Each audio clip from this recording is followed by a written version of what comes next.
মাওলানা হুসাইন আহমেদ মাহফুজ চুয়াডাঙ্গা। মঞ্চে বসা আছেন মাওলানা হারুনুর রশিদ দিনাজপুরি, নাম না জানা অন্যান্য ওলামায়ে কেরাম, আমার আরাফাতের ভাই অনেকে আছেন যারা হাজী সাহেব, সামনে বসা মুসলমান ভাইরা, পর্দার আড়ালের সম্মানিতা মা এবং বোনেরা, প্রশাসনের ভাইরা, প্রাণ প্রিয় নীলফামারীবাসী।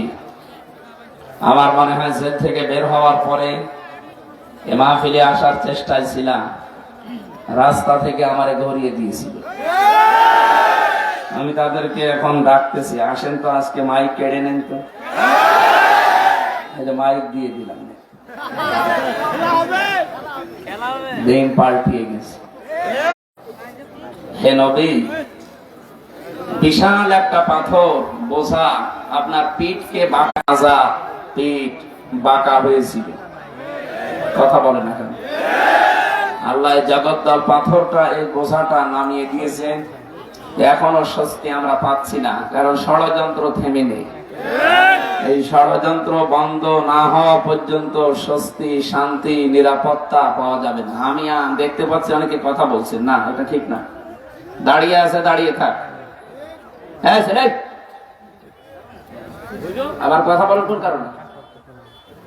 এরপরে যদি একটা কথা আপনার মুখ দিয়ে বের হয়, দেখেন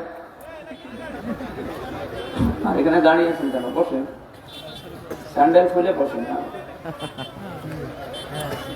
কথা বলা যাবে না। দাঁড়িয়ে আছেন, দাঁড়িয়ে থাকেন, বসে আছেন, বসে থাকেন। যদি ভালো জায়গা পান, শুয়ে পড়েন, কথা বলবেন না। এটা আমার অনুরোধ, আপনার পায়ে হাত দিয়ে বলছি, কথা বলেন না ভাই। আপনার কবিরা গুনাহ হবে, কিন্তু ইয়ার কি মারার জায়গা না। এটা জলীয় ধানের ক্ষেত, কিন্তু এটা কিছু সময়ের জন্য জান্নাতের বাগান হয়ে গেছে। আর জান্নাতের বাগানে আল্লাহ কোন জাহান্নামী মানুষকে প্রবেশ করতে দেয় না, কথা বোঝে? কোন মানুষ যদি জাহান্নামী হয়ে যায়, আর ওই লোকটা যদি দুনিয়া থেকে কাফের মুশরিক হয়ে বিদায় নেয়, ওকেও আল্লাহ আর কোনদিন জাহান্নাম থেকে বের করে জান্নাতেও দেবে না। ইরিদুনা ইয়াখরুজু মিনান নার ওয়া মা হুম বিখারিজিনা মিনহা ওয়া লাহুম আযাবুম মুকিম। এটা সূরা মায়েদার ভেতরে আছে, 37 নম্বর আয়াত, 6 নম্বর পারা, 13 নম্বর পৃষ্ঠা, প্রথম নম্বর লাইনে আছে। আল্লাহ বলেন, ওরা চাইবে বের হওয়ার জন্য জাহান্নামের আগুন থেকে ঝাপাঝাপি করবে, লাফাঝাপা করবে না, ওদেরকে আমি আর কোনোদিন বের করে দেব না, স্থায়ী ভাবে ওই জায়গায় আযাব দেব। সূরা জুমারের 20 নম্বর আয়াতে আছে, আফামান হাক্কা আলাইহি কালিমাতুল আযাব আফা আনতা তুনকিদু মান ফিন নার। হে নবী, আমি যদি ফয়সালা সিদ্ধান্ত নিয়েই ফেলি যে ওকে জাহান্নামে দেব, যে লোকটা জাহান্নামে চলে গেছে বের করে নিয়ে আসতে, না আপনি বোঝেননি, এখানে অনেক আলেম বসে আছে। আফা আনতা, আনতার আগে ফা আছে, এর আগে হামজা আছে, লম্বা হামজা। আমিও তো লম্বা নাকি? না, আমি না। আলিফের ওপরে জবর জের পেশ দিলে কি হয়ে যায়? হামজা হয়ে যায়। এখানে যে হামজাটা আছে, এর উপর আবার জবর দেওয়া আছে। এটা প্রশ্নবোধক চিহ্নের জন্য দেওয়া হয়, এটা ইন্টারগেটিভ সেন্টেন্স। আল্লাহ প্রশ্ন করছেন রাসূলুল্লাহকে, এদিকে তাকান, আফা আনতা, আপনি কি পারবেন তুনকিযু মান ফিন নার, ওই লোকটাকে জাহান্নাম থেকে বের করে নিয়ে আসতে, যাকে আমি সিদ্ধান্ত নিয়ে ফয়সালা করে পাঠিয়ে দিয়েছি জাহান্নামে? কাকে বলছেন? রাসূলুল্লাহকে। কাকে? কে বলছেন? নবীজি যদি না পারে, আমরা মনে হয় পারবো নাকি? এই জন্যে জাহান্নামে যদি কেউ চলে যায়, ওই মানুষকে আপনার আবার 10 বছর 20 বছর পরে আমরা বের করে নিয়ে আসবো, এই ধান্দায় অনেকে আছি। এই যে যারা হাফেজ হয়ে আজকে পাকড়ে নিল, অনেক মানুষের ধারণা আছে, কোনো চিন্তা নেই, 10 জন অন্তত বের করে নিয়ে আসবে। অথচ হাদিসটা হচ্ছে মান ক্বারাআল কুরআনা ফাস্তাযহারাহু, যে ব্যক্তি কোরআন পড়ে আর কোরআনকে বিজয়ী করার জন্য, ইজহার করার জন্য, স্পষ্ট করার জন্য, কায়েম করার জন্য, দাঁড় করানোর জন্য, প্রতিষ্ঠা করার জন্য চেষ্টা করে। যারা হাফেজ হয়ে গেল, এরা যদি কোরআন পড়ে, কোরআন পড়া মানে এই যে কিছুক্ষণ আগে যে পড়লো, এক আয়াত পড়ার পরে ভুলে গেছে, এইরকম না। পড়তে হলে আপনাকে 4টা শর্ত মেনে পড়া লাগবে। কয়টা? আমি ক্লাস করছি এখন, এই ক্লাসের ছাত্র আপনারা। আমি শিক্ষক হওয়ার যোগ্য না, কিন্তু 1 ঘন্টা আপনাকে ক্লাস করা লাগবে। থাকবেন না আপনারা? একেবারে ছাত্রের মতন স্তব্ধ হয়ে যাবেন, যেটা বুঝবেন জবাব দেবেন, না বুঝলে চুপ করে থাকবেন। এখানে যারা আলেম আছে তাদেরকে জিজ্ঞাসা করব। পড়তে হলে 4টা শর্ত মানা লাগে। 1 নম্বরে শুদ্ধ করে পড়তে হয় যে কোনো বিষয়। যদি অশুদ্ধ পড়েন তাহলে অর্থ পাল্টিয়ে যাওয়ার সম্ভাবনা বেশি। কথা বুঝতেছেন? সে যে ভাষায় বলেন, শুদ্ধ করে পড়া লাগবে। 2 নম্বরে ওটা আপনাকে বোঝা লাগবে। 3 নম্বরে যে বুঝটুকু আপনি পেলেন ওই বুঝের ওপরে জীবন চালানো লাগবে। 4 নম্বরে এটা মানুষ যেন মানতে পারে সেই পরিবেশ তৈরি করে দেওয়া লাগবে। কয়টা বললাম? বলেন বলেন। আপনি এবার বলেন তো, যিনি পড়লেন এই 4টা এখনো ওনার ভেতরে এসেছে? শুদ্ধ করে হয়তো পড়েছে, যতটুকু পড়েছি হয়তো বুঝেছে, যতটুকুই বুঝেছে তার উপরে তার প্র্যাকটিক্যাল লাইফ যেটা বাস্তব জীবন মিলাচ্ছে, চেষ্টা চালাচ্ছে। 4 নাম্বার যেটা আলহামদুলিল্লাহ হিল্লাদি আয়াতটা পড়েছে, সব প্রশংসা ওই আল্লাহর জন্য হবে যিনি নাজিল করেছেন তার বান্দার প্রতি কিতাব। কি দিয়েছেন? এখন বলেন তো, সব জায়গায় আল্লাহর প্রশংসা হচ্ছে এ বাংলাদেশে? আরো জোরে বলেন। বিচার ব্যবস্থা যা আমরা বানিয়েছি সেখানে আল্লাহর প্রশংসা হয়? আল্লাহর প্রশংসা মানে কি ওখানে বসে বসে সুবহানাল্লাহ পড়বেন? আমরা বিচারালয়গুলো দেখেছি, আদালত দেখেছি, সেখানে অনেকে আল্লাহর ওলি পাওয়া যাচ্ছে, ওরা বসে বসে সুবহানাল্লাহ পড়ছে। 1 হাত দিয়ে সুবহানাল্লাহ পড়ে আর আরেক হাত দিয়ে ঘোষের টাকা নিয়ে টেবিলে রাখে। এইটার নাম কি সুবহানাল্লাহ পড়া? এটা কি আল্লাহর বিধান আছে এখানে? না। এই জায়গায় অমাল্লাম ইয়াহকুম বিমা আনজালাল্লাহু ফাউলাইকা হুমুল কাফিরুন, যারা আল্লাহর নাজিল করা বিধান দিয়ে বিচার করে না ওই মানুষগুলো কাফের। তাহলে কাফের দেখার জন্য আমেরিকায় যাওয়া লাগবে?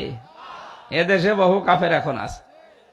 বলতে পারেন, হ্যাঁ আপনি কাফের বলছেন মানে আমি আল্লাহ একজন আছে বিশ্বাস করি না। আরে ভাই, আপনার এরকম বিশেষ আবু জেহেল করত। ওয়ালা ইন সাআলতাহুম মান খালাকাস সামাওয়াতি ওয়াল আরদা লা ইয়াকুলুন্নাল্লাহ। হে নবী, আবু জেহেলকে জিজ্ঞাসা করেন আকাশ আর জমিন কে বানিয়েছে, ও গ্যারান্টি দিয়ে বলবে আল্লাহ বানিয়েছে। তাহলে আল্লাহ বানিয়েছে এই কথা আবু জেহেল বিশ্বাস করতো না করতো না? বলেন বলেন। যেদিন বদরের ময়দানে যাবে যুদ্ধ করার জন্য, সেদিন কাবার গিলাফ ধরে কান্নাকাটি করছিল। সকালে বলছিল, কাবার মালিক তুমি আসো, আমি জানি আমি মোহাম্মদের বিরুদ্ধে অস্ত্র নিয়ে যাচ্ছি আজ বদরের ময়দানে যুদ্ধ করার জন্য। সত্যের পক্ষে যে আছে তাকে তুমি বিজয় দিও। ওর দোয়া কবুল হয়ে গেছে, কারণ ও তো সত্যের পক্ষে ছিল না। ছিল যিনি, সে বিজয় পেয়েছে। আল্লাহ একজন আছে ও বিশ্বাস করতো না। বলেন, ও হাজী সাহেবদেরকে পানি পান করাতো, সওয়াব হবে এই নিয়তে না, ইনকাম করার ধান্দায়। হাজী সাহেবদের পানি পান করিয়েছে। কাবা শরীফের রক্ষণাবেক্ষণার দায়িত্বে ছিল, তোমার কাবার সভাপতি ছিল।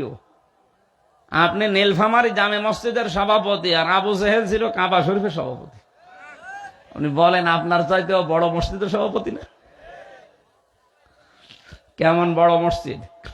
খালি 2-3 লাখ মানুষ ধরে একা, এই নাকি? না। ইন্না আউওয়ালা বাইতি উযিআ লিন-নাস লাল্লাযী বিবাক্কাতা মুবারাকা ওয়া হুদাল লিল আলামিন। এই পৃথিবীর সর্বপ্রথম ঘর যেটা মানব জাতির জন্য বানানো হয়েছে সেটা মক্কায়। বাক্কা মানে মক্কা। বাক্কা মানে কি? এটা মক্কার প্রাচীন নাম। কোরআনে কারিমে আল্লাহ মক্কার জায়গায় বাক্কা দিয়েছেন। এই শহরের সর্বপ্রথম যে ঘরটা বানানো, এখানে আল্লাহ মোবারক বরকত দিয়ে রেখেছেন এবং পথ নির্দেশিকা আছে পৃথিবীর মানুষের জন্য। এইরকম একটা ঘরের সভাপতি ছিল আবু জেহেল। মারণের পরে ওকে আল্লাহ কি আপেল খাওয়াচ্ছে? আমি 2016 সালে গিয়েছিলাম হজে। বদরের ময়দানে আমারে নিয়ে গেল ওই ময়দান দেখার জন্য। পাশে আমারে বলছে ড্রাইভার সাহেব যে এই যে এটা আবু জেহেলের কবর, এখানে বহু পানি দেওয়া হয়, কিন্তু কবরে ওরে তো আর মানে সে আদর করে মাটি দেয়নি, ওরা উব্দ করে রেখে দিস। এক কবরের ভেতরে 14 জন। কয়জন? 14 জন মরে গিয়েছিল না কাফের? ওখানে থেকে গ্যালন গ্যালন পানি উঠতেছে, পাশেই খেজুর বাগান, ওই পাশে সাহাবীদের কবর। কি শান্ত নির্মল পরিবেশে শুয়ে আছে তারা। আর এই শয়তানের কবরে এত পানি দেওয়া হয়, কোনো গাছ বাঁচে না, গাছ হলে মরে যায়। আল্লাহ ওরে আপেল খাওয়াচ্ছে, শরবত খাওয়াচ্ছে, কি খাওয়াচ্ছে টের পাচ্ছেন? নবীজি বলেন, আমি স্বপ্নে দেখেছিলাম মেরাজের রাত্রে আমার চাচা আবু লাহাব আর আবু জেহেল, এটা আপন চাচা না, এটা গিরাম সম্পর্কের চাচা, আর আবু লাহাব ছিল আপন চাচা। এই দুইজনকে ফেরেশতারা জাহান্নামের শিকল লাগিয়ে চারিদিকে আগুন লাগিয়ে দিয়েছে। তার মানে আগুন লেগে গেছে ওর কবরে, এটা নবীজি নিজে দেখে এসেছেন। এই জন্য তো কোনো গাছ হয় না, পানি দিলেও গাছ মরে যায়।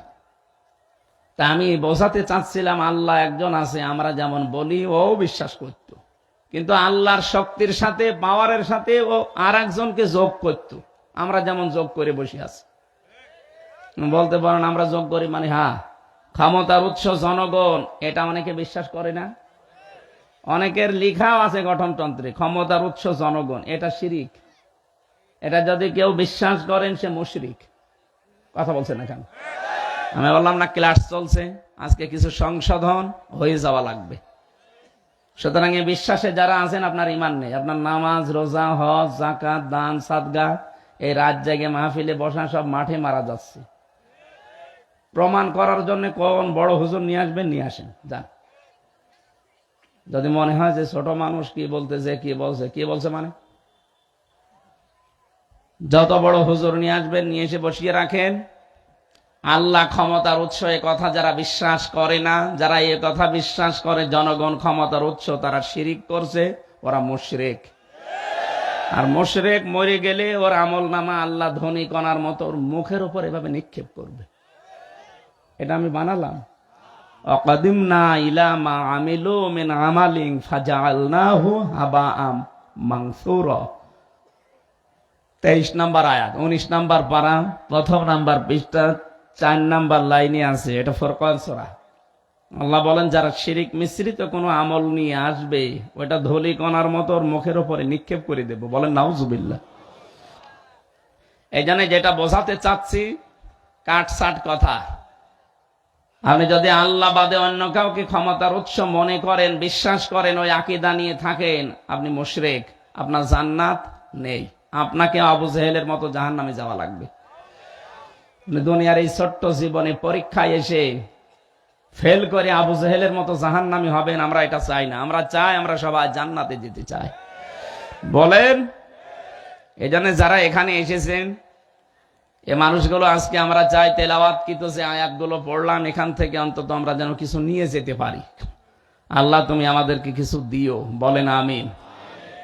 1500 বছর আগে নবীজির পিঠ থেকে আল্লাহ আইয়ামে জাহিলিয়াত, কি বললাম, আইয়ামে জাহিলিয়াতের যে বিশাল পাথর বোঝা সরিয়ে দিয়েছিলেন। আর 1500 বছর পর 2024 সালের 5 আগস্টে আমি জাহিলিয়াতের একটা পাথর আমাদের বুক থেকে আল্লাহ সরিয়ে দিয়েছে। আমার মনে হচ্ছে শব্দ দুইটা প্রায় কাছাকাছি, আই এম এ আর আমি, দুইটা একরকম না? আপনি রাগ করলেও আমি বলবো, কারণ ওদের যে কর্মকাণ্ড 15.5 বছরে পেলাম, এই কারণে বলছি। বিশেষ করে 2006 থেকে 24 পর্যন্ত যে অত্যাচার জুলুম আর নির্যাতন চালিয়েছে মানুষ হয়ে মানুষের উপরে, আত্মীয় স্বজনও বাদ দেয়নি, নিজের আত্মীয় বাদ দেয়নি। আমার বংশের 100 জনের 98 জন এই দলে ছিল। তারা যে অত্যাচার করেছে, আমি আপন ভাতিজা তাদের, অথচ আমি 3টা বছর জেলে থাকাকালীন তারা আনন্দ করেছে। এই যে অত্যাচার জুলুম নির্যাতন এভাবে করলেন, আপনার বিবেক কি মরে গিয়েছিল? আপনি নিজেও জানতেন যে আমার এই ভাইয়ের ছেলে কিচ্ছু জানে না, এ নিরপরাধ, এ কোরআনের কথাগুলো প্রচার করে বেড়ায়, এইটাই তার অপরাধ। এটা যদি আমার অপরাধ হয়, তাহলে আমার গ্রামের যে মসজিদে যারা ওরা নামাজ পড়তো, ওরা এই কোরআন দিয়ে পড়তো না? আমি প্রচার করি, ওরা কোরআনে কারিমের আয়াত দিয়ে নামাজ পড়ে। ওরা অপরাধী হলে ওরা অপরাধী, কিন্তু ওদের কোনো বিচার নেই। আমার ধোয়া তুলসী পাতা, আর যত দোষ এই নন্দ ঘোষের। সুতরাং এই জুলুম, নির্যাতন, অত্যাচারের সাথে যারা ছিলেন, পৃথিবীর বিভিন্ন দেশে আমরা যুগে যুগে দেখেছি জালেম যারা মানুষের উপর অত্যাচার করেছিল তাদেরকে নিষিদ্ধ করা হয়েছে। এরই ধারাবাহিকতায় আমরা চাই এদেশে 15.5 বছরে যারা জুলমের সাথে, নির্যাতনের সাথে, অত্যাচারের সাথে যারা জড়িত, রাষ্ট্রীয়ভাবে তাদেরকে কিয়ামত পর্যন্ত নিষিদ্ধ করে দিই। মানবতার শত্রু যতদিন থাকবে একটা ক্যান্সার, শরীরে ক্যান্সার থাকলে না কাটা পর্যন্ত আপনি ভালো হবেন না। এই জন্য ক্যান্সার গুলো আমার মনে হয় বাদ দেওয়াই ভালো, কারণ যে ষড়যন্ত্র এখনো চলছে এদেরকে যদি মাইনাস করা না যায় আরামে ঘুমানো সম্ভব না। এমনকি কবরে যেও চিন্তায় থাকা লাগবে। হ্যাঁ, কারণ যাদেরকে রেখে যাচ্ছি এই মানুষগুলোর উপরে যে কি চলবে আপনি টের পাচ্ছেন না। এই জন্য নূহ নবী শেষ পর্যন্ত 950 বছর দাওয়াতি কাজ করে এইটা বলেছিলেন, রব্বিলা তাজারনি ফারদা, রব্বিলা তাজারনি, হে আমার মালিক তোমাকে আমি বলছি তুমি ছেড়ে দিবা না। রব্বিলা তাজার আলাল আরদি, জমিনের উপরে মিনাল কাফিরিনা দাজ্জার, দারের বহুবচন দিয়ার বা দাজ্জার, একটা কাফের কেউ জমিনের উপরে তুমি ছেড়ে দিও না। ইন্নাকা ইন তাজারহুম ইউদিল্লু ইবাদাকা ওয়ালা ইয়ালিদু ইল্লা ফাজিরান কাফার, কারণ ওর পেট থেকে পরবর্তীতে যেটা আসবে ওটা আরো ডবল হারামি হবে। এই জন্য যারা পালিয়ে গেছে 2 বোন একসাথে, আমরা চাই ওনারা ওখান থেকে কবরে চলে যাক, অন্তত আমাদের এসে যেন আর না চালায়। পরবর্তী প্রজন্ম আমরা যারা রাজকে রেখে যাব তাদেরকে আমরা হযরতে ওমরের মতো রেখে যেতে চাই। আর এইটা করতে হলে এই জুলুমের বিচার হওয়া লাগবে। আন্তর্জাতিক অপরাধ ট্রাইব্যুনালের ঘোষণা আজকেও শুনেছেন, 13 জনকে হাজির করেছিল গতকাল। বিচার ব্যবস্থা শুরু হয়ে গেছে। 1 নম্বর আসামি ওনারা 2 জন যারা পালিয়েছে। আলহামদুলিল্লাহ, ঠিকই বলিস ভাই, আলহামদুলিল্লাহ। কারণ বিচার যদি না হয় আগামীতে যারা রাষ্ট্র ক্ষমতায় বসবে তারা আরো ডবল হারামি হবে। এই জন্য চাই বিচার হোক, এটা যেন একটা লিসন হয়ে থাকে, শিক্ষা হয়ে থাকে। কিয়ামত পর্যন্ত কোন জালেম কেউ যদি বসেও পড়ে চেয়ারে ও যেন ভয়ে থাকে না। দরকার নেই ভিক্ষা, কুকুর ঠেকা। আল্লাহ আমাদেরকে ওইটা যেন দেখার তৌফিক দেন, বলেন আমিন। দল মত জাতি বর্ণ ধর্ম নির্বিশেষে এই অনুষ্ঠান শুধু মুসলমানদের না, আদা বায়ানুল লিন্নাস, মানুষ পদবাচ্চে যারা বিবেচিত সবার জন্য আজকের এই অনুষ্ঠান উন্মুক্ত। আর সবাই আমরা এসেছি, আমি জানি অনেক হিন্দু নীলফামারী বাস করে, সব মানুষেরা আজকে এসেছে। যারা এসেছি সবাইকে নিয়ে বলছি আলহামদুলিল্লাহ। দরুদ আর সালাম পড়ছে আমাদের নবী মুহাম্মদুর রাসূলুল্লাহ সাল্লাল্লাহু আলাইহি ওয়াসাল্লামের প্রতি। আমাদের মানুষ হিসাবে কিছু দোষণীয় নিন্দনীয় গুণ আছে। কি বললাম? মানুষ হিসাবে আমাদের প্রত্যেকের ভেতরে কিছু দোষণীয় নিন্দনীয় এই গুণগুলো আছে। এটা আল্লাহ মানুষ বানানোর সময় দিয়ে দিয়েছে। কিন্তু এই গুণগুলো থেকে মুক্ত হতে পারবে শুধু মুসল্লিরা। কারা? আমরা আজকে ওই মাপের মুসল্লি হতে চাই, এই জন্যই তাফসীর মাহফিলে এসেছি। এখন প্রথমে দেখব যে এই গুণগুলো কি। সূরা মাআরিজের 19, 20, 21, 22 4টা আয়াত পড়েছি। তাফসীর আকারে কথা বলার জন্য বসেছি। ওমা তাওফীকি ইল্লা বিল্লাহ। আল্লাহ যেন সুযোগ দেন, বলেন আমিন। এবার আপনি জবান খোলেন। আউযু বিল্লাহি মিনাশ শাইতানির রাজীম। বিসমিল্লাহির রহমানির রহিম।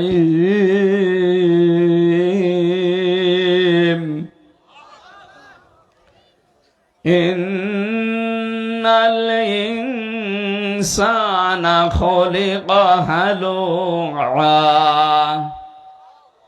আল্লাহ পাক বলেন অবশ্যই আমি মানুষকে বানিয়েছি হালুয়া। হালুয়া দিয়ে। হ্যাঁ, কি দিয়ে? অবশ্য হালুয়া। আরে ভাই, এটা তো আরবি শব্দ। হালুয়া দিয়ে আল্লাহ বানায়নি, তাহলে তো মানুষ খেয়ে ফেলবে। আল্লাহ মানুষকে বানিয়েছে হালুয়া করে। হালুয়া শব্দের বাংলা অর্থ হচ্ছে অস্থির। হালুয়া মানে কি? এখানে যত মানুষ আমরা আছি প্রত্যেকে অস্থির। মানুষ এক জায়গায় বসে থাকতে চায় না। যত আনন্দ দেন, যত আরাম দেন, তা আপনি এক জায়গায় বসে থাকার মতো কিছু দিয়ে আল্লাহ মানুষকে বানায়নি। সব সময় অস্থির। এই যে জেলখানায় সুইডেন আসলাম ছিল আর 27 বছর, 5 তলায় ছিল, আমরা 4 তলায়। এক একজন আছে, কেউ 27 বছর, কেউ 45 বছর একটা ঘরের ভেতরে। এদিকে 1.5-2.5 হাত, এদিকে খুব বেশি হলো 3.5 হাত। এতটুকু একটা ঘরে একটা মানুষ আছে কত বছর? 45 বছর। মুকিম গাজী আছে আজ 42 বছর। ওর 160 বছর জেল। ও যদি বেরও হয় কোনদিন, ও আবার জীবিত হয়ে কব্বরে যাবে, আবার বের হবে, আবার কবরে যাবে। তাহলে 160 বছর হায়াত আছে ওর। এই যে সুইডেন আসলাম, এখানে মার্ডার করতো, সুইডেনে চলে যেত, ওখানে মার্ডার করতো, এখানে চলে আসতো। নামই হয়ে গেছে সুইডেন আসলাম। ওর জীবনে দিয়ে একটা সিনেমা বানিয়েছে চলচ্চিত্রে, মান্নার আসলাম ভাই। মনে করছেন হুজুর কিছু জানে না? সব খবর আমার কাছে আছে। উনি একদিন রাত 9:30টার দিকে আমার ফাঁসির কন্ডেম সেলের ভেতরে আমার এসে বলছে, আমির হামজা কই? যে এই তো।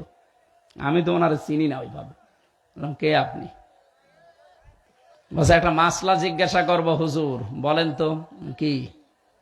আমার বউ আমাকে জিজ্ঞাসা করেছে। আমি আদালতে গিয়েছিলাম, ওই হাজতখানার ভেতরে আমার বউ এসে আমার জিজ্ঞাসা করেছে। সে আবার নামাজ কালাম পড়ে, আমি ওইসবের ধার ধারি না। সে যেহেতু নামাজ কালাম পড়ে তো, আর 27 বছর আমি জেলে আছি। আমি কথাগুলো শোনার পরে মনে করলাম যে এত বড় এমন হয় কোনো কিছু হবে। কারণ 4:30-5টার পর এসব লক আপ লাগিয়ে দেয়, কেউ আর বাইরে থাকে না। অথচ ওই লোকটা আসছে রাত 9:30টায়। এ পাওয়ার আছে। প্রশ্নের উত্তর দেওয়ার পরে বললাম, কে আপনি? আমি সুইডেন আসলাম। ও ভাই বলেন। ওরে বাপ, এর নাম শুনলে 1 গ্লাস পানি খাওয়া লাগে। আরে আমার কাছে এসেছে।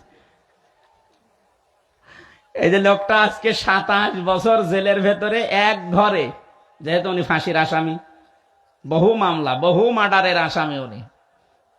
শুনলাম যে সরকার আসার পরে ওনাকেও ছেড়ে দিয়েছে। বলেন তো, এই লোকটা আরামে আছে মানে ওর ভেতরে থেকেও বাইরে ওর কমপক্ষে 20-22 লাখ টাকা উপায় আছে। ওনার যে ডান হাত, বাম হাত, বিভিন্ন হাত আছে, ওই হাতে উপায় করে আর জেলের ভেতরে ওনার জন্য পাঠায়। বলেন সুবহানাল্লাহ। আমরা এইরকম যারা বসে আছি, জীবনে 1 মাসে 1 লাখ টাকা উপায় হয় না। আর ওর একটা ঘরের ভেতরে বসে বিভিন্ন হাত কাজ করছে, প্রতি মাসে মাসে সব খরচ বাদ দিয়েও 20-22 লাখ টাকা ওনার নামে আল্লাহর রাস্তায় পাঠায়। এই মানুষটার এত শান্তি, তার যে বেড, আমাদেরকে কম্বল দিত একটা পেড়ে থাকার জন্য, আর তার যে জাজিম দিয়ে বেড বানানো, তার ঘরের ভেতরে টিভি সেট করা, ওয়াইফাই লাইন দেওয়া, সব ব্যবস্থা। প্রতিদিন 2টা 3টা 4টা করে পত্রিকা আসে, মানে বাড়ির মতো। খাবার দাবারও উন্নত তার জন্য। এত কিছু থাকার পরেও লোকটা শুকিয়ে শুকিয়ে প্যারালাইজড হয়ে গেছে। আমি আসার আগে দেখেছিলাম একটা সাইড পড়ে গেছে। অনেক বয়স তো, যে লোকটা 27 বছর জেলে আছে। কমপক্ষে 30 বছর 35 বছর বয়স না হলে তার জেলে ঢোকেনি। এতগুলো মার্ডার করা লেগেছে তারপরে তো, যে সেই হিসাবে তার বয়স প্রায় 65-70 বছর হবে। এই বয়সে এতদিন পর্যন্ত একটা ঘরে কাটিয়ে দিল জীবনটা, কোনো কাজ করা লাগে নাই, কোনো কাজ নেই। 24 ঘন্টা শুধু বসে থাকা, খাওয়া আর ঘুমানো। কিন্তু মানুষকে আল্লাহ যে বানিয়েছে অস্থির করে, এই যে হালুয়া, এই কারণে তার শান্তি নেই। আমরা বাইরে 24 ঘন্টার 18 ঘন্টাও যদি পরিশ্রম করি, তারপরও মনে শান্তি আছে। কারণ জেলে যারা আছে ওদের চাইতে ভালো আছে। কারণ আমরা মুক্ত, যেখানে ইচ্ছা সেখানে যেতে পারি। আর এই লোকটা এই 4 দেওয়ালের মাঝে এতগুলো বছর কাটিয়ে দিল। আল্লাহ বলেন, আমি মানুষকে বানিয়েছি অস্থির করি, ও সব সময় ব্যস্ত। আমাদের ভেতরে আয়াতটার বাস্তবতা আছে না নেই? আছে। আমরা সব সময় ব্যস্ত। আমি পয়েন্ট আকারে বলি, দেখেন ভালো লাগবে ইনশাল্লাহ। 2 নম্বরে, ইদা মাসাহু শাররু জাজুআ, যখন কোনো অকল্যাণ, ক্ষতি, বিপদ আপদ এগুলো তাকে ঘিরে ধরে, তখন মানুষ হতাশ হয়ে যায়, হায় হতাশ করে। এটাও আছে। বিপদে পড়লেই মানুষ হতাশ হয়ে পড়ে না, আর মনে হয় সূর্য উঠবে না। সে যেই হোক, আপনি কি তাকাচ্ছেন না যারা আজ আদালতে হাজির হচ্ছে, 15.5 বছরে তাদের দাপট দেখেছেন, অথচ এখন কাঁদতেছে। কিছুদিন আগে আমি মামলার হাজিরা দিতে গিয়েছিলাম, আমার শেষ মামলা। হাজি সেলিম নাম শুনেছেন? পুরাতন ঢাকার অর্ধেকই তার। এক এক কাঠা জমির দাম যেখানে 1.5 কোটি 2 কোটি টাকা এক কাঠা জমির দাম, সেখানে অর্ধেক পুরান ঢাকা তার। আপনি হিসাব করেন কত কিছুর মালিক সে। কথা বলতে পারে না, এখন মুখ বন্ধ হয়ে গেছে, জবান আল্লাহ কেড়ে নিয়েছে, এখন গোগা করে।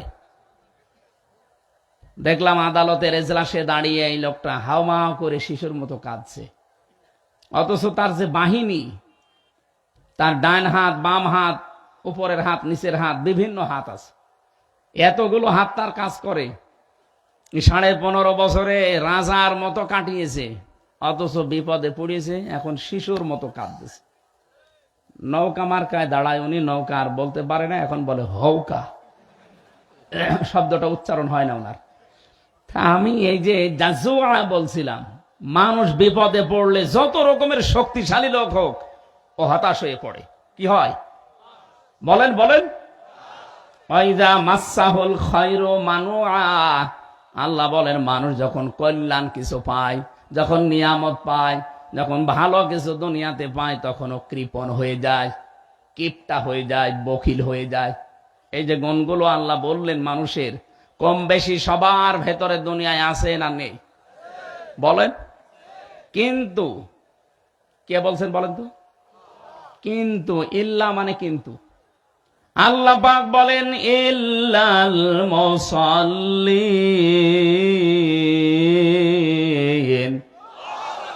কিন্তু এই সমস্ত গুণগুলো তাদের ভেতরে হে নবী আপনি পাবেন না যারা মুসল্লি। কি প্রশ্ন আসতে পারে, আমরা কি মুসল্লি না? 5 ওয়াক্তের জায়গায় আমরা 6 ওয়াক্ত নামাজ পড়ি তাহাজ্জুদ মিলে, আমরা এত বড় মুসল্লি, আর আপনি কি বলেন? হ্যাঁ, এটা আল্লাহর কথা। মানুষ অস্থির, মানুষ বিপদে পড়লে হতাশ হয়ে পড়ে, কোন নিয়ামত পেলে, ভালো কিছু আসলে জীবনে কৃপণ হয়ে যায়। সম্পদ পেলে সবার ভেতরে এই গুণ থাকবে না, শুধু মুসল্লি যারা তারা এই গুণগুলো থেকে মুক্ত থাকবে। এবার আপনি নিজের সাথে মিলান তো, যারা বসে আছেন, আপনি মনে করেন আমি তো মুসল্লি, এই গুণগুলো থেকে আপনি এখনো মুক্ত হতে পেরেছেন না? পারেননি। আমি দেখেছিলাম মুসল্লি, জেলখানার ভেতর একজন মুসল্লি পেয়েছিলাম, তার ভেতরে মানবীয়, এই দর্শনীয় এই গুণগুলো আমি পাইনি, সেও মুসল্লি। এত বড় বড় বিশাল বিপদের পাহাড় সামনে তার, অথচ কোনো হতাশা নেই, কোনো অস্থিরতা তার ভেতরে কাজ করছে না। চিন্তা করলাম ওই দিনে আয়াত পড়ে, আল্লাহ আমিও তো মুসল্লি, সে ক্লাস 5 থেকে শুরু করে আজ পর্যন্ত নামাজ পড়ছি। এই স্যার, এই কথা বলেন কোন কারণে?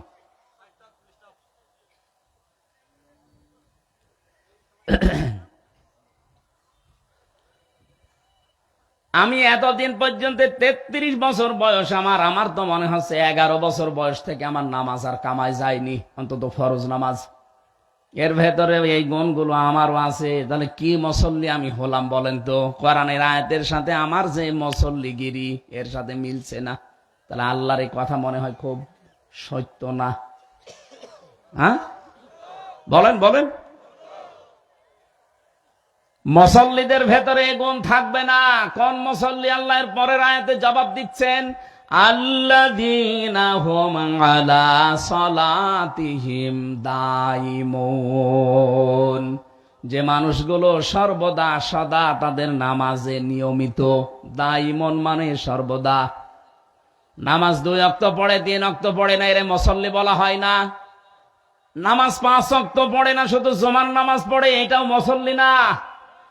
জুমার নামাজও পড়ে না, শুধু ঈদের নামাজ পড়ে, এটাও মুসল্লি না।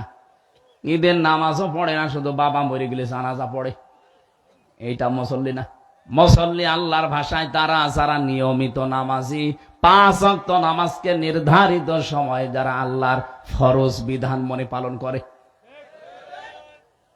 পৃথিবীতে একটাই বিধান, আল্লাহ পাক বলেন এইটার জন্য আমি নিজে আমার নবীজিকে আরশে নিয়ে এসে তার উপরে লিখে দিয়েছি, ইন্নাস সালাতা কানাত আলাল মুমিনিনা কিতাবাম মাওকুতা।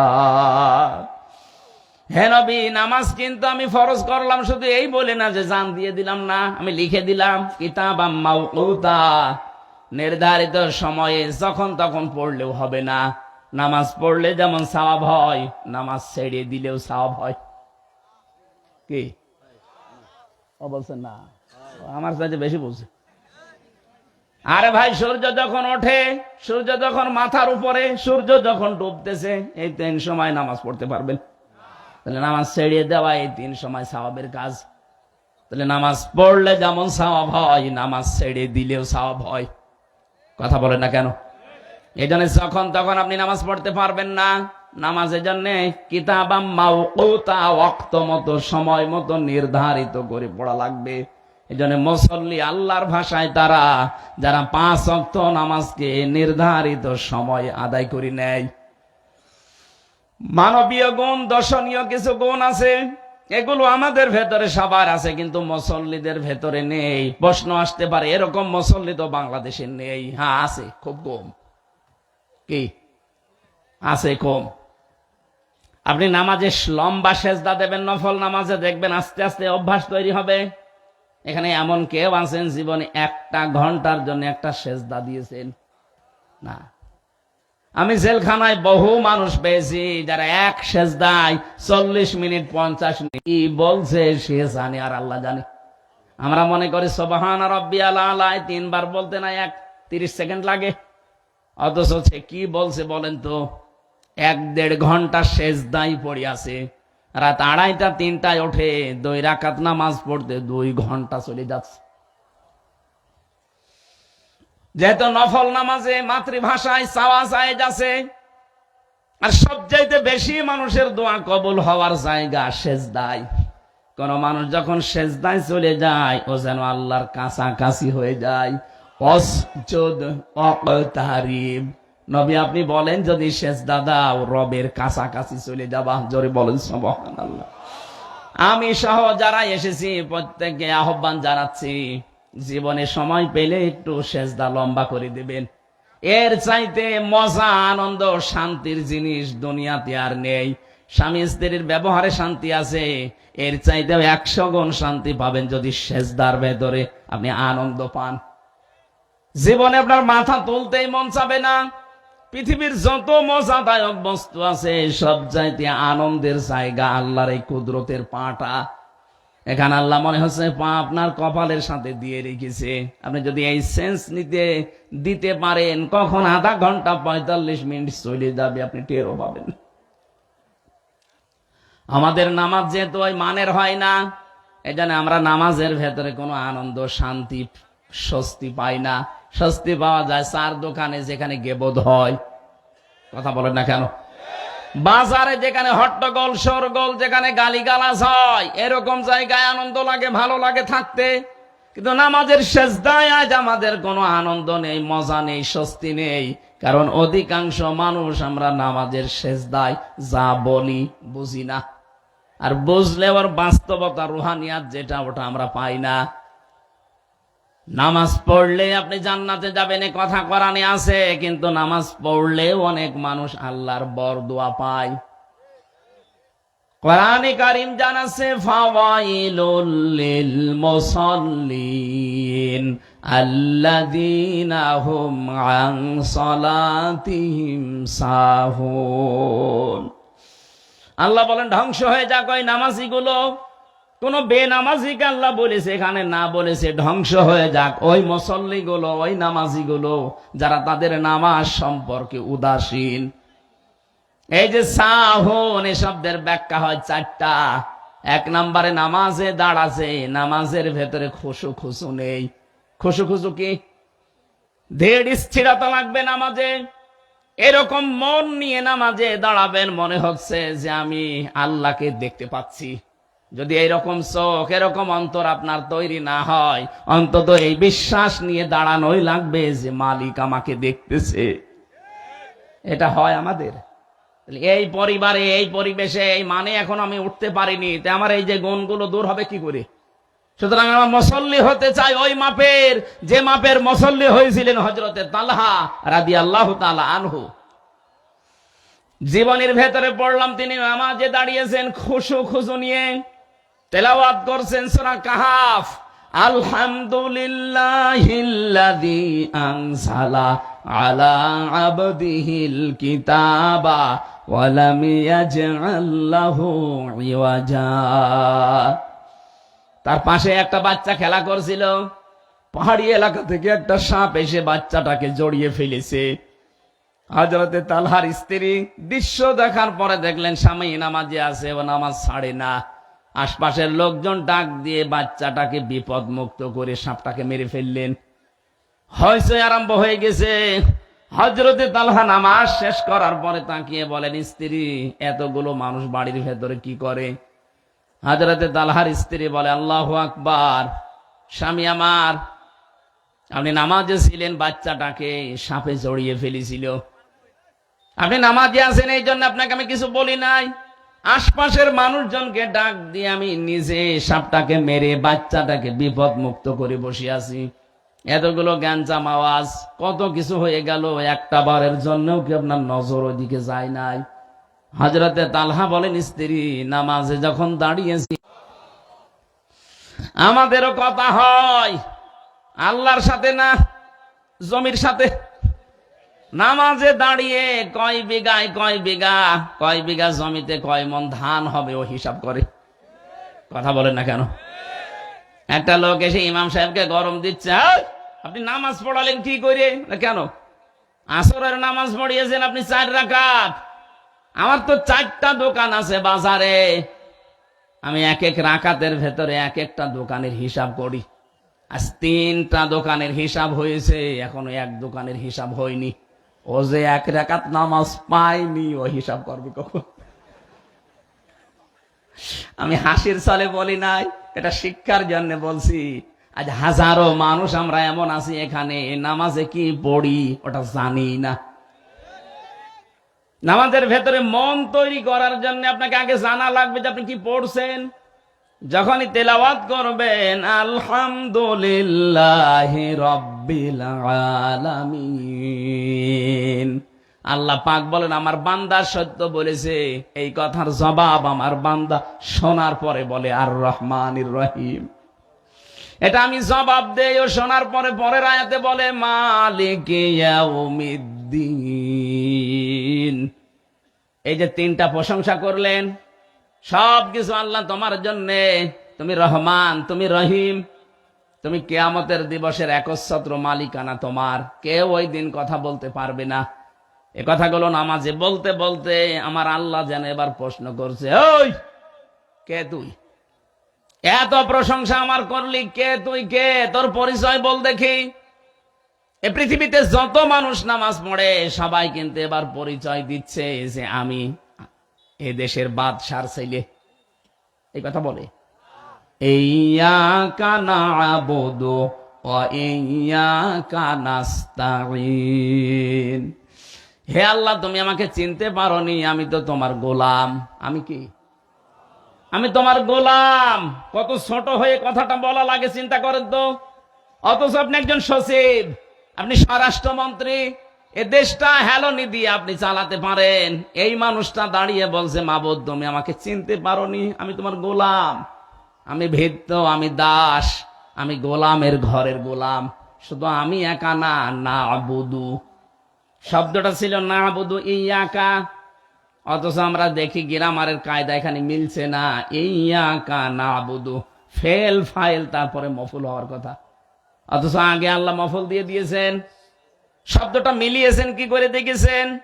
কিয়ামত পর্যন্ত এই শব্দ মানুষেরা পড়বে, কোনোদিন বিরক্ত হবে না। ইয়্যাকা না'বুদু ওয়া ইয়্যাকা নাস্তাঈন। শুধু আমি একা না, না'বুদু আমরা সবাই। একমাত্র তোমারই ইবাদত করি, আমি তোমার বান্দা, তুমি আমাকে চিনতে পারলে না। ও আল্লাহ, আমি তোমার কাছে সাহায্য চাইতে এসেছি। আল্লাহ যেন এবার সহসা জিজ্ঞাসা করছে, হামজা আমার গোলাম, কি সাহায্য করব বল। আমার কিন্তু অনেক কিছু প্রয়োজন ছিল। আমার ছেলে নেই, আমার 3টা মেয়ে।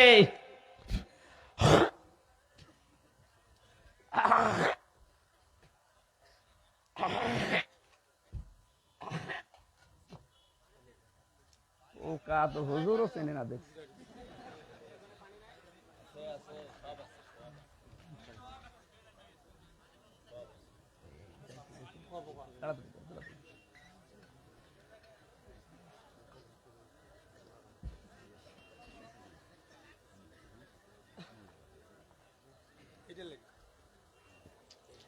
এই ওঠে কে গো?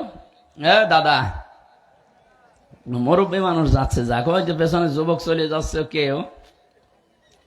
ভাই ওঠা উঠি যদি খুব জরুরি না থাকে উঠবেন না।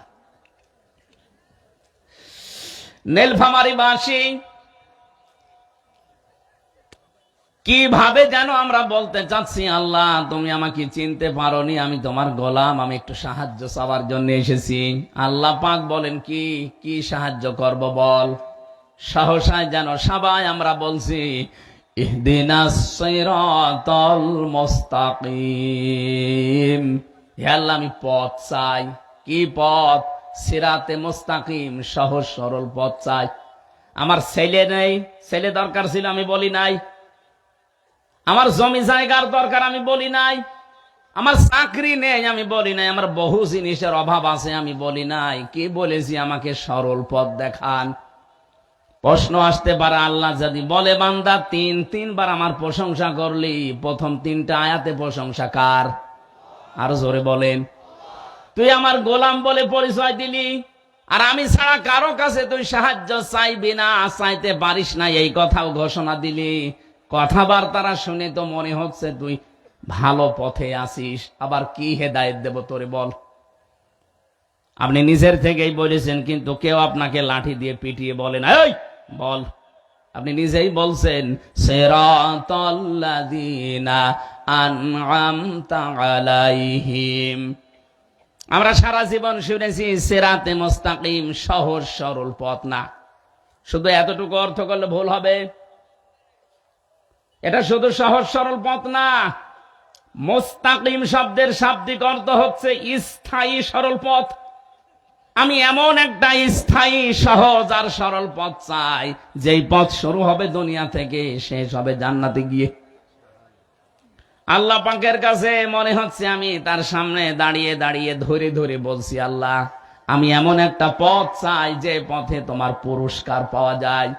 আল্লাহ যদি বলে পুরস্কার কারা পেয়েছে, আপনি নিজেই এবার জবাব দিচ্ছেন, আন'আমতা আলাইহিম, যাদের উপর তুমি পুরস্কৃত করেছো, যাদেরকে তুমি তো নিজেই তাদের নাম আমাকে শুনিয়েছো, মিনান নাবিয়িনা ওয়াস-সিদ্দীকিনা ওয়াশ-শুহাদাই ওয়াস-সালিহিন।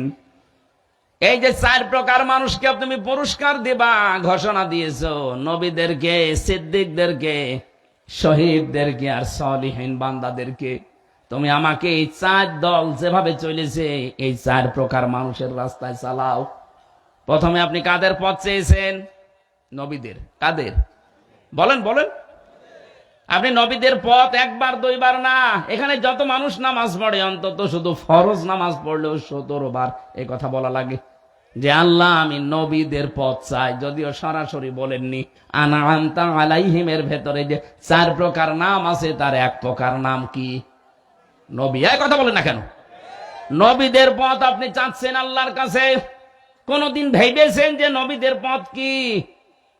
এ পৃথিবীতে এত কঠিন পথ পাড়ি দিয়েছে নবীরা। আল্লাহ প্রতিটি নবীকে উদ্দেশ্য করে জাতিকে জানিয়েছে, ইয়া হাসরাতান আলাল ইবাদ মা ইয়াতিহিম মির রাসূলিন ইল্লা কানু বিহি ইস্তাহজিউন। সূরা ইয়াসিনের 30 নম্বর আয়াতে আল্লাহ বলেন, আমার বান্দাদের জন্য আফসোস, আক্ষেপ, এমন কোন নবী রাসূল দুনিয়ায় পাঠালাম না যার সাথে ওই জামানার মানুষগুলো ঠাট্টা করে নাই, বিদ্রূপ করে নাই, উপহাস করে নাই। আপনি বলেন তো নবীদের চরিত্র খারাপ ছিল? বলেন, কেউ কারো মেয়ের দিকে তাকিয়েছিল? কারো ঘর ভেঙে দিয়েছিল? কারো পাকা ধানে মই দিয়েছিল? কেন তাদের উপরে ঠাট্টা বিদ্রূপ? একটা বারের জন্য আপনি নামাজের ভেতরে দাঁড়িয়ে চিন্তা করলেন না, আমি যে চাইলাম কি, আল্লাহ যদি সত্যি আমাকে নবীদের পথ দিয়ে দেয়, আমি কি টিকে থাকতে পারবো? তো পৃথিবীর ইতিহাস এইটাই বলে, নবীদের অধিকাংশ নাম ওই জামানার মানুষেরা পাল্টিয়ে দিয়েছে। ইব্রাহিম নবীর নাম পাল্টিয়ে দিয়েছে তার উম্মতের ভেতরে কিছু মানুষ। আব্রাহাম, এখনো পর্যন্ত আছে খ্রিস্টানরা আব্রাহাম বলে ডাকে ইব্রাহিমকে। আমি বিশ্বের কয়েকটা খ্রিস্টান দেশে গেছি, তাদের সাথে ট্রেনে বাসে চলাফেরা করার সময় কথাবার্তার এক ফাঁকে তারা দেখেছি বলেছে যে আমাদের নবী, তারা পরিচয় দিতে গিয়ে বলেছে আব্রাহাম। আব্রাহামকে পরবর্তীতে জানলাম ইব্রাহিম। আল্লাহ যাকে ইব্রাহিম বলেছে ওরা নাম পাল্টিয়ে দিয়েছে আব্রাহাম। মুসা নবীর নাম ইহুদিরা নাম পাল্টিয়ে দিয়েছে জোসেফ, ওরা জোসেফ বলে ডাকে। হযরতে ঈসা নবীর নাম তারা পাল্টিয়ে দিয়েছে যিশু। আমি কি বানিয়ে বলছি? আপনি যান ওই সমস্ত জায়গায়, ওরা দেখবেন এই নামে ডাকে। নবীদের বিখ্যাত সাহাবী হযরতে জাবের, খ্রিস্টানরা তার নামটা পর্যন্ত পাল্টিয়ে দিয়েছে আল জাবরা, একটা সাবজেক্ট বানিয়ে দিয়েছে। আল জাবরা সাবজেক্ট নেই? আপনি তাকান দুনিয়ার দিকে, নবীদের নাম পর্যন্ত মানুষ কিন্তু পাল্টিয়ে দিয়েছে। কোরআনে কারিমে আল্লাহ জানিয়েছেন এর জন্য, অলা তালমিজু আনফুসাকুম অলা তানাবাজু বিল আলকাব বিইসাল ইসমুল ফুসুক বাদাল ঈমান ওমাল্লাম ইয়াতুব ফাউলাইকা হুমুজ জালিমুন। সূরা হুজুরাতের 11 নম্বর আয়াতের শেষের দিকে আছে, আল্লাহ বলেন কারণ নাম উলট পালট করে দিবা না।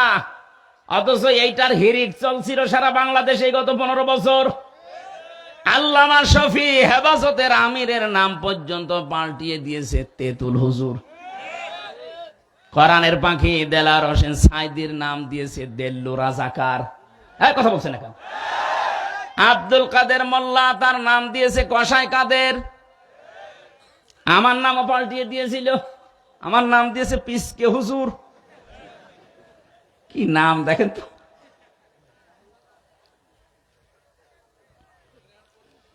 অথচ নাম পরিবর্তন করে উলট পালট করে ডাকা, এটা কিন্তু কবিরা গুনাহ। তোমরা ঈমান আনার পরে কাউকে উলট পালট নামে ডাকবা না। এই বাংলাদেশে নাম পরিবর্তনের যে হিড়িক চলছিল, কত জায়গায় কত নাম পাল্টিয়ে উল্টা পাল্টা নাম বসিয়ে দিয়েছে। আপনার কে বলেছিল যে আন্তর্জাতিক জিয়া বিমানবন্দর এটা পাল্টিয়ে শাহজালালের নাম দেওয়া লাগবে? কে বলেছিল বলেন তো? এত হিংসা কোন কারণে আপনার ভেতরে? এটা পাল্টিয়ে থেকে 2-4টা কালি গেছে। সারা বিশ্বের যত জায়গায় বিমানবন্দরে এখান থেকে যায় তাদের পর্যন্ত জানানো লেগেছে। কোটি কোটি টাকা খরচ হয়েছে শুধু এই নামটা পাল্টাতে। কি হয়েছিল? সে কি দেশের জন্য কাজ করে নাই? আমার তো মনে হয় জিয়াউর রহমানের জীবনে যদি আল্লাহ কিচ্ছু ভালো না লাগে, ওনার কবুল না হয়, সৌদি আরবে হাসিসের জন্য আরাফাতের ময়দানে যে কাজটা করে দিয়েছে নিম গাছ লাগিয়ে, এইটার জন্য আল্লাহ ওনারে মাফ করে দেবে। ওই গাছকে এখন আর ওই দেশে মানুষ নিম গাছ বলে না, বলে জিয়া গাছ। কত মানুষ ওই জায়গায় আশ্রয় নেয়, বিশাল তাপ আরাফাতের ময়দানে এই গাছটার কারণে। আমি কি বানিয়ে বলছি? কত। আর আপনি তার নামটা সহ্য করতে পারলেন না, এসে আগে নামটা পাল্টি এমন মানুষের নাম দিয়েছে, এখন যে পরিবর্তন করবে আবার আরেক ঝামেলা। এই যে নাম পাল্টিয়ে দেওয়ার হিড়িক, এটা ইহুদি আর খ্রিস্টানদের একটা চক্রান্ত। ওরা খালি নাম পাল্টায়। এই ভারতে এখন শুরু হয়েছে বিভিন্ন মুসলমানদের ঐতিহাসিক নামগুলো এই পৃথিবীর নিকৃষ্ট মানুষের তালিকায় যাদের নাম আছে তার ভেতরে একজন অন্যতম, এখন যিনি দায়িত্বে আছে। এই লোকটা মুসলিমদের বিভিন্ন নাম আজ পাল্টানো আরম্ভ করেছে। হায়দ্রাবাদ একটা জায়গার নাম আছে, সে নামটা পাল্টে এখন কৃষ্ণবাদ নাকি নাম দেওয়ার চেষ্টায় আছে। কত জায়গার নাম যে মুসলমানদের ঐতিহ্য সংস্কৃতি যেখানে লুকিয়ে আছে, জড়িয়ে আছে, পাল্টিয়ে ওনাদের নাম বসানো লাগবে। কেন? নাম পাল্টানো যাদের অভ্যাস, যারা মানুষের নাম পরিবর্তন করে দেয়। এই যে রাশেদ খান মেনন, এই লোকটা এখন জেলখানায়। এই লোকটা কওমি মাদ্রাসাকে বলেছিল ২০ বৃক্ষ। হ্যাঁ, কথা বলছে না কেন? আল্লামা শফির মতো মানুষ, হাজার হাজার আলেমের উস্তাদ, তারে নাম দিয়েছে তেতুল হুজুর। ঈমান আনার পরে তোমরা কাউকে উলট পালট নামে ডাকবা না।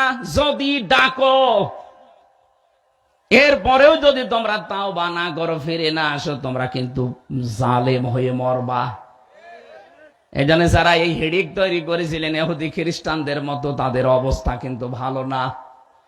আমি যে বিষয়টার জন্য পর্যন্ত নিয়ে এসেছিলাম, আনামতা আলাইহিম, হে আল্লাহ আমি পথ চাই, যাদের পুরস্কার দিয়েছ তাদের ১ নম্বরে পুরস্কার পেয়েছে নবীরা। সুতরাং নবীদের পথে চলতে গেলে বাধা বিপত্তি আসবেই। কথা বলেন না কেন? ২ নম্বরে সিদ্দিকিন। সিদ্দিক কাকে বলে?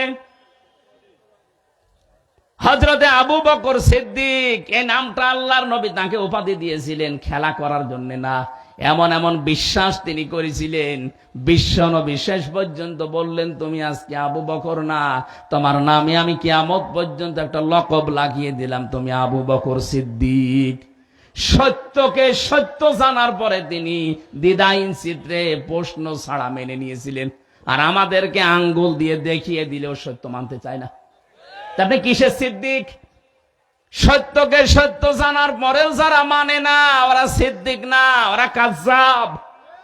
বলেন, ইন্নাল্লাযীনা কাযযাবু বিআয়াতিনা, নিশ্চয় যারা আল্লাহর আয়াতকে মিথ্যা প্রতিপন্ন করে, ওয়াস্তাকবারু আনহা, এবং এখান থেকে যারা অহংকার করে মুখ ফিরিয়ে চলে যায়, লা তুফাত্তাহু লাহুম আবওয়াবুস সামা, এদের জন্য আকাশের সব দরজা বন্ধ, একটাও খোলা হবে না।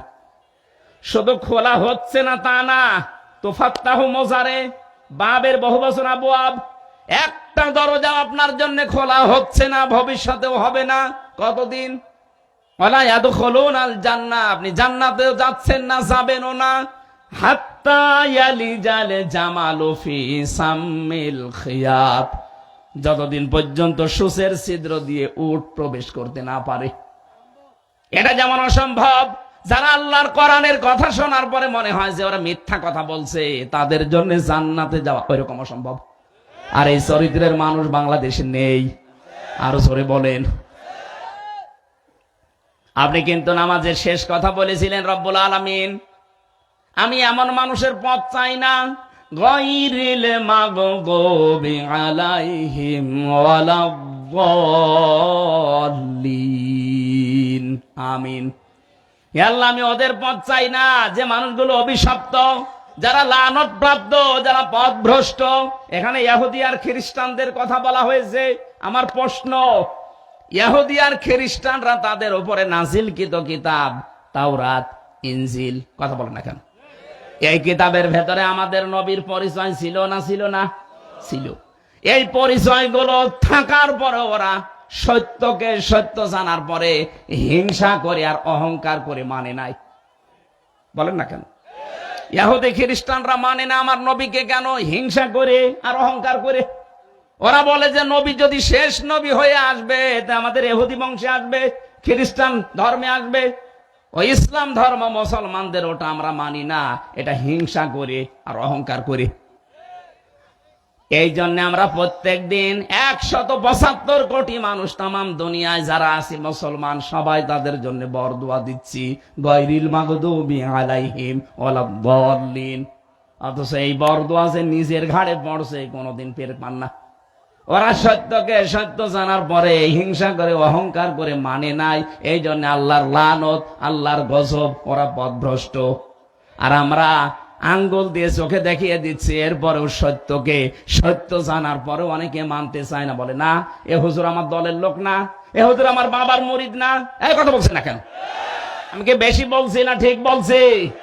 সুতরাং সত্যকে সত্য জানার পরও যারা হিংসা করে আর অহংকার করে মানেন না, আপনি ওই এক প্রকার ইহুদি আর খ্রিস্টান। আপনার নিজের বরদোয়া নিজের ওপরে বর্তাবে। আশা করি আপনি বুঝতে পেরেছেন। নামাজের ভেতরে দাঁড়িয়ে যেগুলো বলা হয়, এইগুলো যদি মানুষ বুঝতো, তাহলে নামাজের দ্বারা তার জীবনটা পুরা পাল্টিয়ে যেত, অস্থিরতা দূর হয়ে যেত, কোন বিপদে পড়লে হায় হতাশ করতো না। বহু মানুষকে আমি জেলখানায় গিয়ে এগুলো বাস্তবে প্র্যাকটিক্যাল দেখেছি, ওরাও আমাদের মতো মানুষ, কিন্তু নামাজি হওয়ার কারণে যেভাবে পড়া দরকার, এই কারণে আল্লাহ এই গুণগুলো থেকে তাদেরকে অলরেডি বাঁচিয়ে দিয়েছেন। আমরাও আজকে থেকে বাঁচতে চাই। বিপদে পড়বো, কিন্তু নামাজের দ্বারা যখনই বিপদ আসবে, যত বড় আসবে, সঙ্গে সঙ্গে সেজদা দেব কাকে? নাকি মাজারে? কে তো বিপদে পড়লে আগে মাজারে চলে যায়। কত নবীর জীবনী আল্লাহ কোরআনে দিলেন, একটা নবীর জীবনী আমাকে বলেন তো যিনি বিপদে পড়লে মাজারে যেয়ে বলেছে আমারে বাঁচান? পাবেন? বলেন। যত বড় বিপদ হোক, আপনার তো বিয়ের 10 বছর পরে ছেলে মেয়ে হয় না। হযরতে ইব্রাহিম নবীর বিয়ের 91 বছর পর্যন্ত সন্তান হয়নি। একটা দিনের জন্য তিনি কোনো মাজারে, কোনো কবরে, কোনো বাবার কাছে গিয়ে বলেছিলেন যে একটা সন্তান দেন? বলেন। তিনি বলেছিলেন, সেজদা দিয়ে বলতেন, রব্বি হাবলি মিনাস সলিহিন, হে আল্লাহ তুমি আমাকে নেককার সন্তান দাও। একদিন 2 দিন না, বিয়ের পরে 91 বছর পর্যন্ত একই দোয়া করেছেন। কতদিন? 91 বছর পরে আল্লাহ তার ডাকে সাড়া দিয়ে তাকে একটা সন্তান দিলেন। ফাবাশশার না হবে গোলামিন হালিম, হে আল্লাহ তুমি আমাকে সুসংবাদ দিলে হালিমের। কিসের? একে চাচা হালিম? কি হালিম? মামা হালিম, চাচা হালিম না। এমন সন্তান আমাকে দাও যে ধৈর্যশীল। হযরতে ইসমাইল যে ধৈর্যের পরীক্ষা দিয়েছিলেন পৃথিবীতে, এইরকম জায়গায় দাঁড়িয়ে এত বড় বিশাল ধৈর্যের পরীক্ষা আজও কেউ দিতে পারেনি, কেউ পারবেও না। হযরতে ইসমাইলকে আল্লাহ উপহার দিলেন। খুব খেয়াল করে শুনবেন। হযরতে ইসমাইল আসলেন, ওনাকে ওই বাচ্চা অবস্থায় রেখে এসেছিলেন মরুভূমিতে। কাবা শরীফের এলাকায় ওই চত্বরে রাখার পরে তিনি দোয়া করেছিলেন, মাবুদ আমার এই সন্তান আর স্ত্রীকে রেখে গেলাম, দুধ এবং গোশতের অভাব যেন কোনোদিন না হয়। ওই এক দোয়া করেছিলেন। আজকের এই দিন পর্যন্ত কাবা শরীফের আশপাশে আপনি যে দেখবেন দুধ আর গোশতের অভাব নেই। হ্যাঁ, অন্যান্য ফল মাকড় আপনি ওখানে জন্মাতে দেখবেন না, ওগুলো তায়েফে হয়, আল কাসিমে হয়। কিন্তু এই জায়গায় পুরো আরব জাহানের ভেতরে বাংলাদেশের মতো 14টা দেশ যত বড়, সৌদি আরব একা এত বড়, এই বিশাল দেশে শুধু এই মক্কা এরিয়াতে দুধ, সে উটের দুধ বলেন, ছাগলের দুধ বলেন, দুম্বার দুধ বলেন, কোন দুধের অভাব নেই, গোশতের অভাব নেই। হযরত ইব্রাহিম আমাদের জাতির পিতা দোয়া করেছিলেন একদিন 1000 বছর আগে, সেই দোয়া এখনো পর্যন্ত বলবৎ আছে, থাকবে ইলা ইয়াউমিল কিয়ামা, কিয়ামত পর্যন্ত। তার দোয়া কবুল হয়েছে কি করে লক্ষ্য করেন। হযরত ইব্রাহিম যখন বলেছিলেন আমাকে তুমি নেককার সন্তান দাও, আল্লাহ বলেন আমি গোলামিন হালিম দিলাম। উনি চিন্তা করলেন কেমন হালিম দেখে। হযরত ইব্রাহিমকে আল্লাহ যখন স্বপ্নে দেখিয়েছেন, ফালাম্মা বালাগা মাআহু সায়া ক্বালা ইয়া বুনাইয়া ইন্নী আরা ফিল মানামি আন্নী আযবাহুকা ফানজুর মাযা তারা। একটু খেয়াল করবেন, এখানে শিক্ষা আছে। হযরত ইব্রাহিম আলাইহিস সালাম সন্তানটা রেখে এসেছিলেন বাচ্চা বয়সে মরুভূমিতে। 13 বছর পরে সন্তানের সাথে দেখা। কত বছর? বলেন বলেন। 13 বছর পরে ইবনে কাসির বলছে 13 বছর পরে যে একবারে সন্তানকে বলছে, সন্তান আমি স্বপ্নে দেখলাম আমি যেন তোমাকে জবাই করছি, তোমার রায়টা বলো। আমার প্রশ্ন হচ্ছে বিধানটা কার? এই যে আমি তোমার আসবাহুকা ফাংজুর মাজা তারা, আমি স্বপ্নে দেখলাম তোমাকে জবাই করছি, এটা দেখিয়েছে কে? কারণ ওই তো সাধারণ মানুষ না, নবী, আর নবীদের স্বপ্ন ওহী হয়। নবীদের স্বপ্ন কি হয় বলেন বলেন? নবীদের স্বপ্ন হয় ওহী। আল্লাহ নিজে তাকে আদেশ দিচ্ছে, আইন করছে যে জবাই করো সন্তানকে। এবার আমার প্রশ্ন, উনি কেন এসে নিজের সন্তান ইসমাইলকে বলবে, বাবা ইয়া আবাতি ফাআল মা তোমার ফাংসুর মাজা তার, আমি দেখলাম তোমাকে জবাই করছে, এবার তোমার রায়টা বলো দেখি। কেন তার কাছে জিজ্ঞাসা করা লাগবে? ও কি বালেগ ছেলে, মাত্র 13 বছর বয়স। জবাব পেয়েছি আমি তাফসিরের ভেতরে। হযরতে ইব্রাহিম আলাইহিস সালাম ওইসে দোয়া করেছিলেন, রব্বি হাবলি মিনাস সালিহিন, হে আল্লাহ আমাকে নেককার সন্তান দাও। জবাবে আল্লাহ যে গোলামিন হালিম দিলেন, সহনশীল ধৈর্যশীল একটা সন্তান। উনি চিন্তা করলেন, দেখি এবার পরীক্ষা করে কেমন হালিম দিয়েছে। একই চাচা হালিম না মামা হালিম? কেমন ধৈর্যশীল সন্তান আমি আজকে দেখি। নয়তো বিধান আল্লাহর, সন্তানকে ডাক দিয়ে জবাই করে দেবে। এই জায়গায় আবার বারবার প্রশ্ন করা দরকার কি, যে তোমার রায় বলো। উনি জানতে চেয়েছিলেন আল্লাহ যে হালিম দিলেন, আসলে হালিম কিনা দেখি। সন্তান ওই রকম হালিম, ডাক দিয়ে বলে, ইয়া বাতি ফাআল মা তুমার, হে আমার বাবা, যা আদিষ্ট হয়েছে আপনি পালন করেন। সাতাজিদুনি ইনশাআল্লাহু মিনাস সাবিরিন।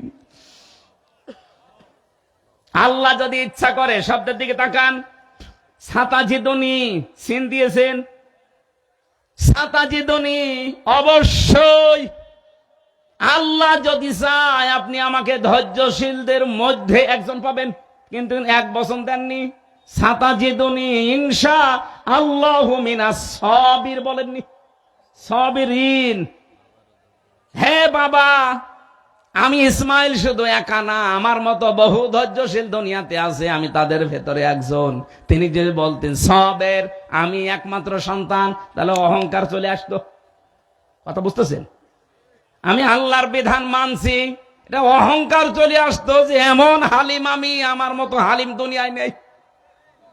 এই অহংকার যেন না আসে, নিজেকে অহংকার থেকে মুক্ত করার জন্য তিনি বহু বচন শব্দ ব্যবহার করেছিলেন। বাবা, আমার মতো বহু হালিম দুনিয়ায় আছে ধৈর্যশীল, তাদের ভেতরে আমি একজন, যদি আল্লাহ চাই। জোরে বলেন আল্লাহু আকবার। আল্লাহ রাব্বুল আলামিন হযরত ইব্রাহিম খুশি হয়ে গেলেন, সন্তানকে নিয়ে যখন জবাই দেবেন। আল্লাহ ওই সময় ডাক দিয়েছিলেন, ফালাম্মা আসলামা ওয়াতাল্লাহু লিল জাবিন ক্বাদ সাদ্দাকতার রুয়া ইলা আখিরি আয়া। আল্লাহ পাক বলেন, ইব্রাহিম নবী আলাইহিস সালামকে আমি তখন ডাক দিয়েছি, ইব্রাহিম ফালাম্মা আসলাম না আসলামা। আপনারা কি জেগে আছেন? এই আলেমরা নেই? শব্দকে এখানে 1 বছর না 2 বছর? 2 বছর। ফালাম্মা আসলামা, কেন আল্লাহ 2 বছর দিলেন? হযরতে ইব্রাহিম ইসমাইল দুইজন যখন এগ্রি হয়ে গেছে, রাজি আল্লাহর বিধান পালন করার জন্য, একজন ছুরি হাতে নেওয়া আর একজন গলা দিয়েছে, দুইজনে রাজি, তখন আল্লাহর বিধান পালন করতে সোজা সহজ এবং সহজ হয়ে গেছে। বাংলাদেশের দিকে আয়াতটা মিলালে আমরা এখন দেখতে পাই, এই দেশে শুধু যারা টুপি মাথায় দেয় আর নামাজ পড়ি, এরা যদি চায় যে দেশে আল্লাহর বিধান কায়েম হোক, সম্ভব না। কথা বলেন না কেন? অন্তত আল্লাহতে বিশ্বাসী যারা, আমরা যারা জনগণ আছি 18 কোটি, আমাদেরকে ইসমাইলের ভূমিকায় আল্লাহর বিধান পালন করার জন্য গলা যদি দেওয়া লাগে, দেওয়া লাগবে। আর যারা আমাদের অভিভাবক আছে এই দেশে, যারা দেশটা চালাবে, এই মানুষগুলো যদি ইব্রাহিমের ভূমিকায় পালন করে যে হ্যাঁ আমরা আল্লাহর বিধান পালন করতে চাই, দুইজনে যখন আমরা এক হয়ে যাব, এই দেশে আল্লাহর আইন জারি হতে বেশি সময় লাগবে না। আমি এইটা বোঝাতে চেয়েছিলাম। আমার ভাইরা, গলা বসে যাচ্ছে, কি সমস্যা কি?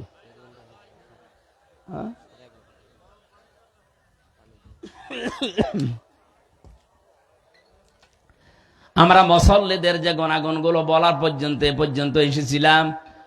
মুসল্লি যারা হবে এ মানুষগুলোর ভেতর থেকে অস্থিরতা, এ মানুষগুলোর ভেতর থেকে না, এখন পানি খেলে গলা বসে যাবে, আবার এরকম হলে গলা বসে যাচ্ছে।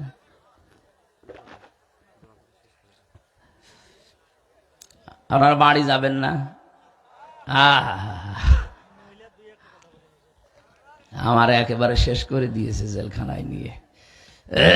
শরীর স্বাভাবিক হচ্ছে না। সেদিন রংপুরে তারাগঞ্জ না কোথায় যেন একেবারে হাফ মার্টার হয়ে গিয়েছিল। মাথার এই সাইডটা ডায়াবেটিস প্রেশার বেড়ে একবারে দুইটা অ্যাটাক করে একেবারে জায়গায় অন্ধকার হয়ে গিয়েছিল। পরবর্তীতে যাক একটু সুস্থ হয়েছি, এখনো স্বাভাবিক না, এখনো পাওয়ার আলা ওষুধ চলছে, গলা বসে যাচ্ছে। আমার মনে হয় আজকে শেষ করে দিলে ভালো হয় নাকি? কালকে মাহফিল আছে না এই নীলফামারি? কালকেও আছে, কালকে শুনেন। আমারে ঘুমাতে দেন ভাই, 10টার পরে জেগে থাকা আমার নিষেধ, ডাক্তারের কড়াকড়ি। এখন 11:30 বাজে, আমি আর পারছি না, আগামীতে বলবো না। দোয়া করেন ভাই, যদি মরে যেতাম জেলখানায় তাহলে আর ওয়াজ করতে পারতাম।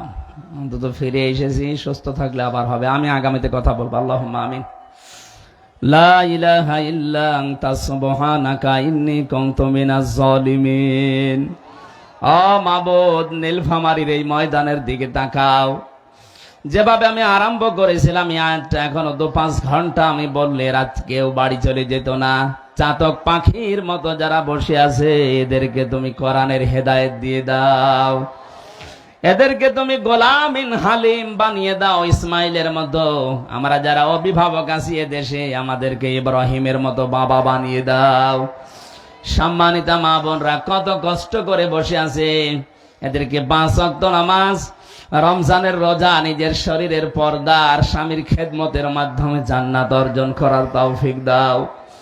এ বিশাল আয়োজন করতে গিয়ে এলাকার মানুষেরা কত শ্রম দিয়েছে, কত টাকা পয়সা খরচ করেছে। কোরআনের ইজ্জতে আল্লাহ তুমি কবুল করে নাও। তোমার নবী জানিয়েছে কোরআনের জন্য যারা খরচ করে ওই টাকার হিসাব কিয়ামতে দেওয়া লাগে না। আল্লাহ আজকের যত খরচ হয়েছে, যত মানুষ খরচ করেছে এদেরকে তুমি হিসাবের বাইরে রেখো আল্লাহ। মুসল্লিদের যে গুণাগুণগুলো তুমি দিলে আল্লাহ, তুমি আমাদেরকে পাক্কা মুসল্লি হওয়ার তৌফিক দাও। এমন মুসল্লি আমরা হতে চাই যেটা হলে তোমার সাথে কথা বলা যায়। আমাদের শরীরকে তুমি সুস্থ করে দাও। জালেমের জেলখানায় 3টা বছর আমি অসুস্থ হয়ে পড়েছি, শরীরটা স্বাভাবিক হচ্ছে না। এত ঔষধ, এত ডাক্তার কবিরাজ দেখায়, যে আসি তাই। আল্লাহ তুমি আমার শরীরকে আগের অবস্থায় ফিরিয়ে দাও।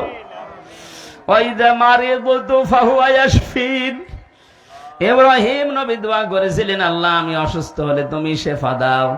আমরা ইব্রাহিমের সন্তান, যত মানুষ অসুস্থ আছি দোয়া করছি আমরা অসুস্থ যারা, তুমি শেফায়ে কামেলা আজেলা দিয়ে দাও।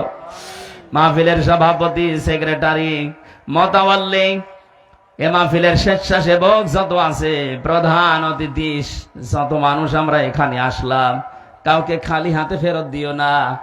যার যতটুকু কামনা বাসনা যায় আশা পূর্ণ করে দাও। তোমাদের রোগ সব থেকে বাঁচাও। এই মাদ্রাসাটা তুমি কোরআনের শিক্ষার জন্য, কোরআনের প্রচারের জন্য কিয়ামত পর্যন্ত এখানে কবুল করে নাও। এলাকায় মাটিতে যত মানুষ ঘুমিয়ে আছে আল্লাহ কবরগুলো জান্নাত বানাও। আগামীতে কোরআনের কথা বলার জন্য জমিন তুমি উন্মুক্ত করে দাও। বারাকাল্লাহু লানা ওয়া লাকুম ফিল কোরআনিল আযীম। মরণ আসলে আমাদের জবানে তুমি দিয়ে দিও লা ইলাহা ইল্লাল্লাহু মুহাম্মাদুর রাসূলুল্লাহ। এই নীলফামারী আরেকটা আছে যে ডোমারে, আর একটা আছে নীলফামারী এই যে কসু কাঠানপাড়া। দেখ যেখানে আছে যেন দেখবো ইনশাল্লাহ। আরো আগে তুলবেন, রাত বেশি হয়ে যাচ্ছে। আমি 10টা 10:30 মাহফিল শেষ করতে চাই। সময় উঠবো 9টায়, যেখানে উঠি রাত 9টায় উঠবো। এর আগে তোলা লাগবে, না হলে হচ্ছে না। আমার গা ঘেমে গেছে, একটু বাতাস লাগবে।